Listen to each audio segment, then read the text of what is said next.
আমার বাবা কারাগারে মারা গেছে। আমার একটাই দাবি, আমার দুই ভাই কারাগার থেকে মুক্তি দেওয়া হোক। আমি কোথাও বাইরে যে বলতে পারি না আমার হাজবেন্ড একজন বিডিআর। আমার দুই ভাইয়া দীর্ঘ 16 বছর ধরে কারাগারে আছে। আমার বাবা কারাগারে মারা গেছে। আমার একটাই দাবি, আমার দুই ভাই কারাগার থেকে মুক্তি দেওয়া হোক। আমার বাবা বিনা চিকিৎসায় মারা গেছে।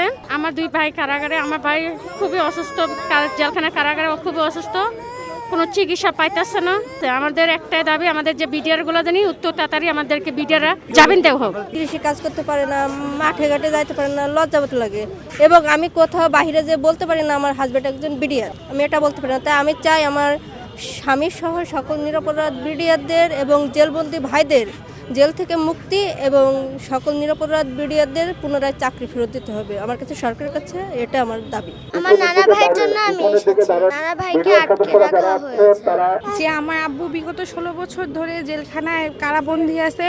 বাবা না থাকাতেই অল্প বয়সে বিয়ে হওয়ার কারণে কষ্টের মধ্যে আমাদের বড় হওয়া।